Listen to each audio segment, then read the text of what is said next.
Hi everyone, Gemma here, thanks for watching today. In this video we're going to be making a 5x7 8 panel pop-up card. This card was inspired by the lovely Sam Calcott at Mix Up Crafts, or Made to Surprise as you may know her. And Sam created a 6x6 4 panel pop-up card. No special tea dyes are required to make this card.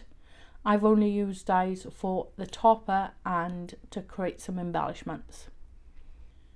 This card is perfect for any occasion. Today I'm going to be making a birthday card, and it's a wonderful way to display your pattern papers, or if you have some really nice stamped images that you want to showcase. So the pattern paper that I'm using today is the Summer Fun paper pack, and this is by Simply Made Crafts. And I've chosen these two papers together. I think they're a lovely combination. I absolutely love all the colours in this paper pack. In fact, I've bought it twice. And then to create my topper, I have the inverted scallop circle nesting dies and the scalloped circle dies. So I'm using those together to create a topper for my belly band. So there is a fair bit of cutting for this project, but I'm hoping it's going to turn out as I intend it to. And I'll just talk you through the measurements now. So you need one piece of 10x7. Along the 10-inch side, you're going to score at 5.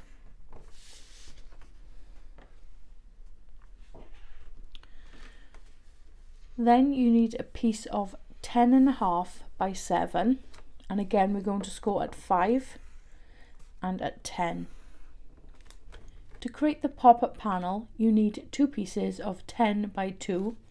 Along the 10-inch side, we're going to score at 2.5, 5, and 7.5.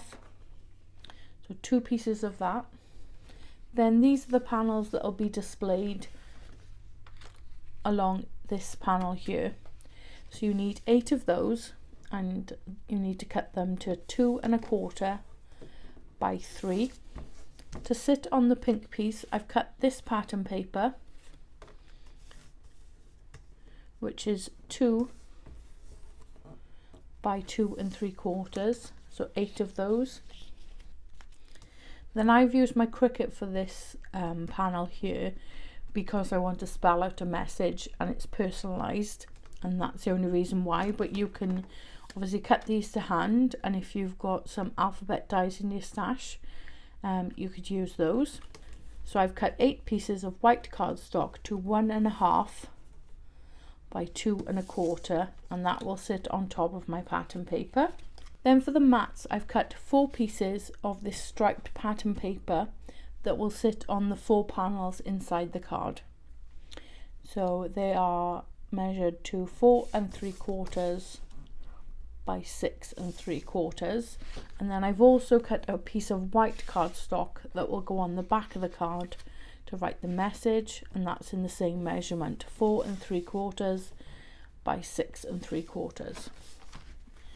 So I'm going to start with the card base.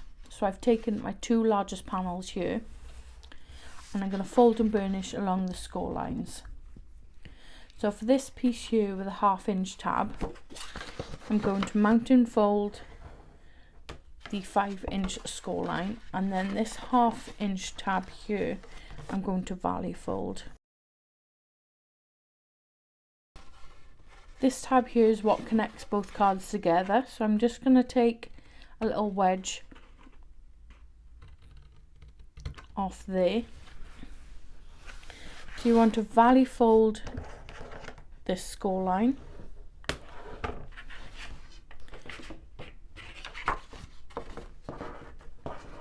So these two pieces will connect together like so, and then it'll all fold flat like that for a 5x7 card base. So I'm going to take my quick grab glue and attach these panels together.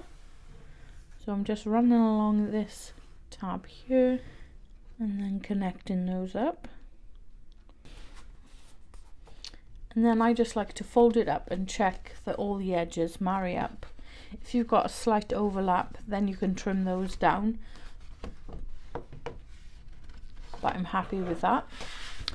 So I'm going to start to attach my pattern paper to these 4 panels here. Apologies because I told you to cut 4, but it's actually 5, so I'll pop a note in where I gave the measurements to let you know that. And I'm just going to attach these then with some Collal glue. So I've gone ahead and I've attached the pattern paper to the front, the 4 panels inside, and the white piece for the back. Next we're going to take these 2 pieces, and starting from the left hand side we're going to valley, mountain, valley fold. So valley, mountain, valley. So I've already gone ahead and done that, and then exactly the same on this piece, valley, mountain, valley. And then these will sit on the card like so. So I'm going to attach these to the center. So all you want to do is add glue along this panel here and this panel here, and then I'm going to attach them in the center there and sit them sort of on the edge of the pattern paper there. So I'm just adding some Collal glue to this panel here, and I've made some guidelines for myself to make sure I got that in the center of the card.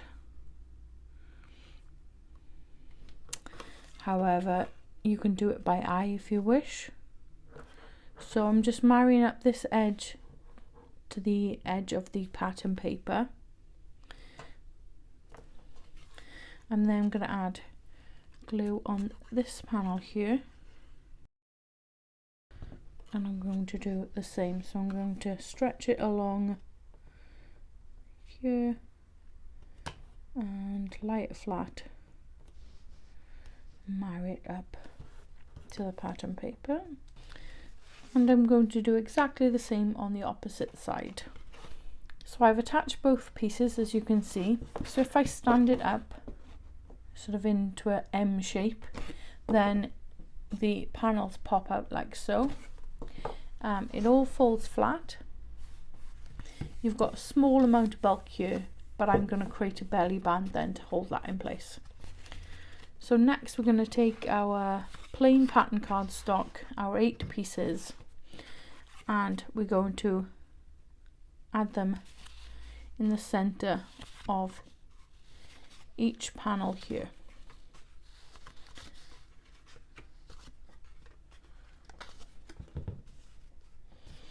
So I'm going to make my way along now and attach those.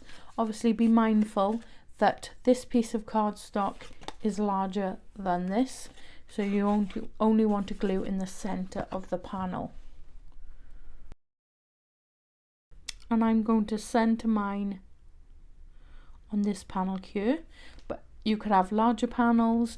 You could add this piece here at the top, at the bottom. It's entirely up to you, so it's quite versatile.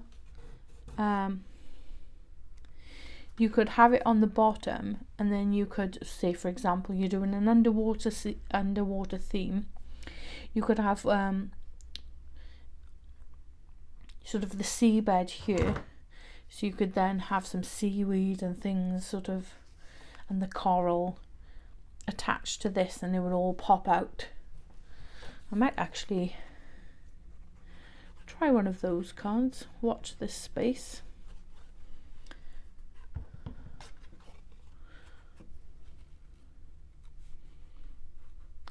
So as I said, I'm going to work my way along now and get this attached. So I've gone ahead and I've attached all 8 panels. I'm now going to bring in my patterned pieces, and again there's 8 of those.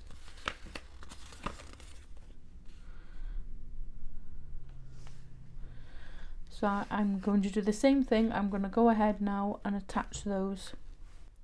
So I've gone ahead and I've attached all my pattern pieces, and as I said at the start of the video, this is a lovely card to display those beautiful pattern papers, and I'm really liking how it's coming along. Just checking it all falls flat again. So I've got my white pieces here now.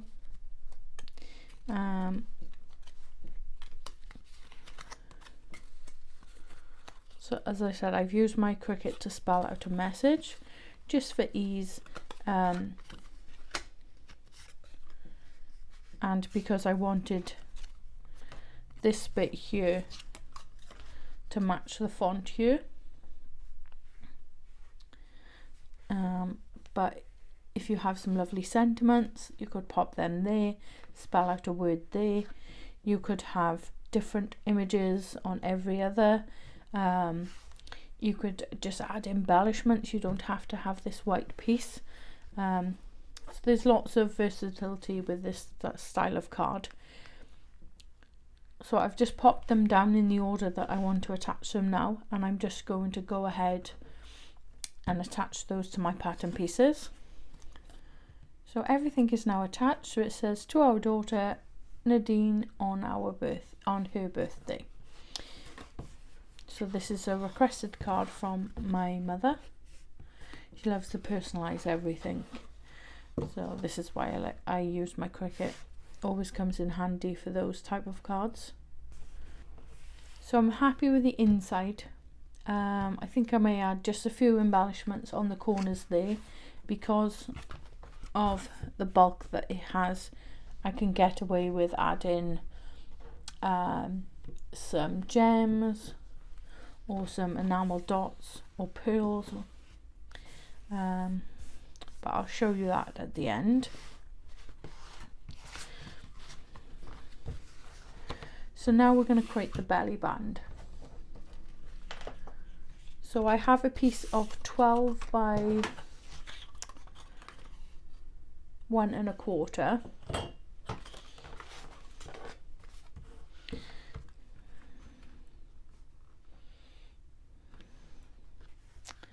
And I'm just going to place that in the center there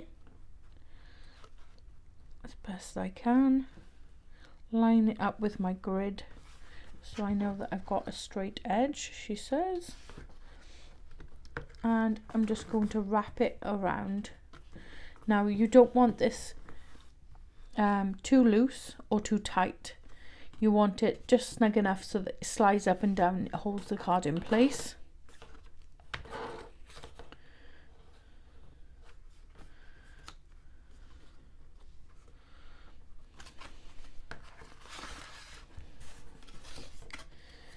So I just pinched the edges there, and I'm just going to burnish them now with my bone folder. What I'm going to do is actually keep it on the card and then add some quick grab glue to this piece here. There we go. So we've got this slightly odd shape belly band, as one end is larger than the other. But if you wrap it around the card as I did, it'll all slot into place, and it won't look too odd then when it's all together as so. So I'm just going to gently take that off. And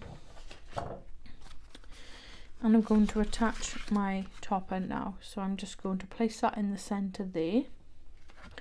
So I'm going to add some claw glue to this part here.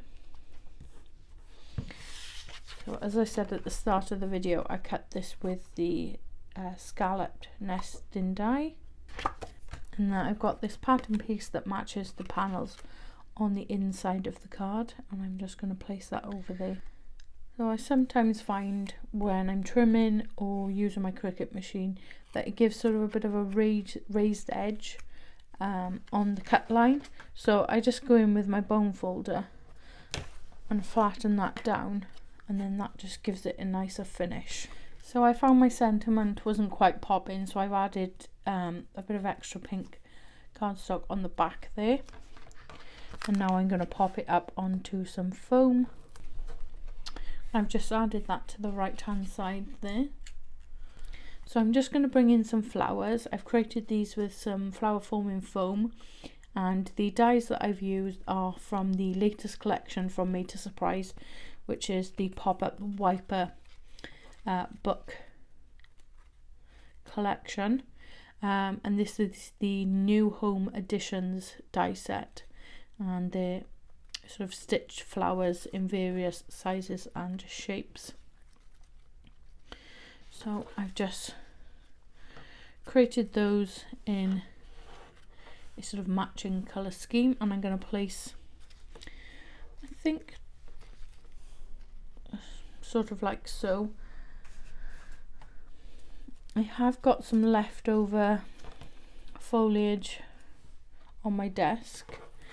I think I might add those as well. So I'm going to pop you on high speed now, and I'm going to attach these using some hot glue.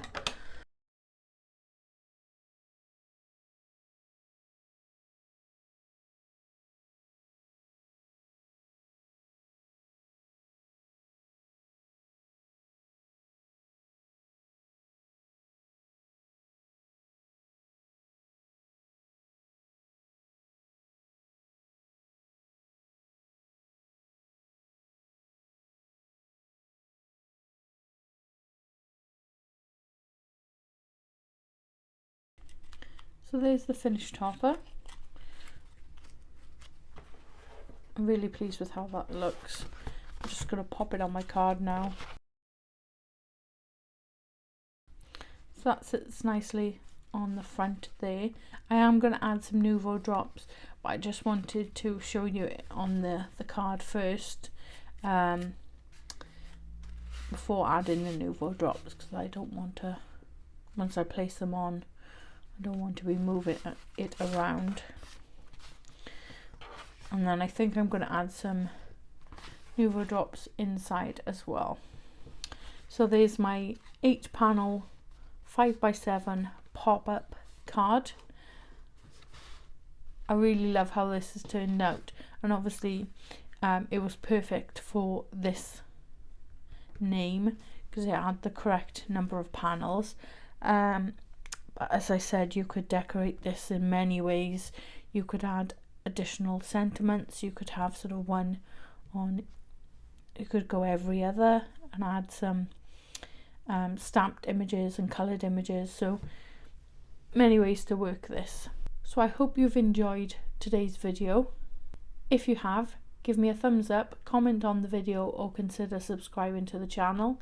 If you're already a subscriber, thank you for subscribing. I really appreciate it. I'm overwhelmed with the amount of support that I've received in the short amount of time that I've been here on YouTube. So thank you so much. I'll link the products used in today's video in the description box below. If you happen to make this card or any other projects that have been inspired by my YouTube channel, please share them on our Facebook group, Gems, and that'll be linked in the description box below. Once again, thank you for watching. I'll see you in the next one. Bye!